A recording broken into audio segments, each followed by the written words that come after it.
دوسروں کو نہ بتائے. 9ویں چیز جو ہم یاد رکھیں گے سنہرے اصول جس سے تعلقات قائم رہے اور طلاق تک بات نہ پہنچے ہوئی ہے، جو بیوی صاف ستھرائی اور خوبصورتی کا اپنے خیال رکھے، پاکیزگی اور خوبصورتی کا خیال رکھے تاکہ اس کا شوہر اس کی طرف گرویدہ رہے اور اٹریکٹ ہوتا رہے. ورنہ عموماً یہ ہوتا ہے کہ جب نکاح ہوتا ہے تو 2 5 10 دن مہینہ 2 مہینے تو بیوی بڑی سج کر رہتی ہے، اس کے بعد پورا سجنا دھجنا اس کا ختم ہو جاتا ہے، اور اس کے بعد جو کچھ سجتی ہے اور سنورتی ہے وہ اس سے اپنے شوہر کے لیے دوسروں کے لیے، شوہر کے لیے نہیں ہوتا ہے.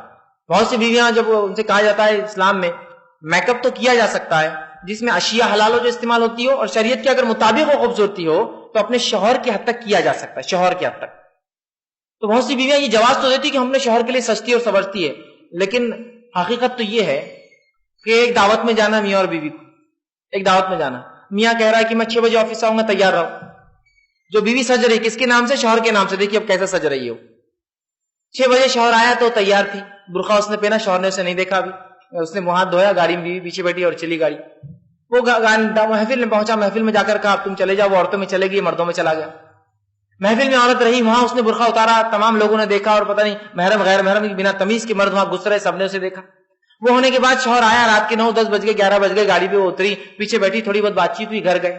گھر جانے کے بعد شوہر فریش ہونے گیا، بیوی فریش ہونے گئی، اور اس کے بعد جب بیوی آ کے اجاڑ صورت لے کے بیٹھی، جب شوہر نے پہلی بار دیکھا اس کو، سب کچھ ختم ہو گیا اس کا. وہ تیار تھی، محفل میں چلے گئی، لوگوں نے دیکھ لیا، جب واپس آئے روم میں گیا تو اس نے سب کچھ جب نکال دیا، زیور اتار کے رکھے ہوئے ہیں، جو کپڑے پہنے اتار کے رکھے ہوئے ہیں، اور بالکل ایک دم بالکل جو سادہ روز کا ہوتا ہے. اب کس کے لیے سجی تھی؟ شوہر کے لیے. اس نے دیکھا ہی نہیں بیچارے نے. آپ جب تیار ہوئے تو اس نے دیکھا نہیں، آپ محفل میں گئے اس نے دیکھا نہیں، آپ محفل سے آئے اور منہ دھو لیا، اب بھی دیکھا نہیں. جب اس نے دیکھا تو وہی دیکھا جو روز دیکھ رہا تھا. بیویاں خاص خیال رکھیے. عبداللہ ابن عباس رضی اللہ عنہ کے تعلق سے آتا ہے جب آپ جہاز سے سفر سے آتے تو سیدھے گھر نہ جاتے، جا کر پہلے مسجد جاتے، وضو کرتے، اور اس کے بعد اپنے بالوں کو سنوارتے، سدھارتے اور تیار ہو کر جاتے. وہ کہتے جس طرح سے میں چاہتا ہوں کہ میری بیوی میرے لیے سنورے، میں بھی اس کے لیے سنور کر جاؤں. دیکھ رہے ہیں؟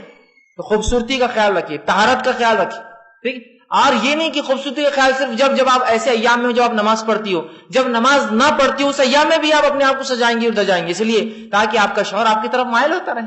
سمجھ رہے بات کو؟ تو یہ بڑی اہم بات ہے. ورنہ ہوتا ہی ہے کہ جب عورتیں سجتی اور سنورتی نہیں ہیں تو آدمی کو پسند نہیں آتی، دل اس کا مائل نہیں ہوتا. تو اپنے شوہر کے لیے سجیے اور سنوریے، اور اپنے اس کے ظاہر سے شوہر کے لیے اپنے روم میں انسان سجتا اور سنورتا ہے، اس کا خاص خیال رکھے، ورنہ پھر انسان دوسروں کی طرف مائل ہوتے رہتا ہے. ٹھیک ہے، اور اگر وہ سجتی اور سنورتی ہے تو حلال چیزوں کا استعمال کرے، اور جو شریعت کے مطابق خود سجنا وہ ہے، یاد رکھیے. غیر شرعی چیزوں سے، غیر فطری چیزوں سے سجنا سنورنا شریعت میں اس کی اجازت نہیں ہے.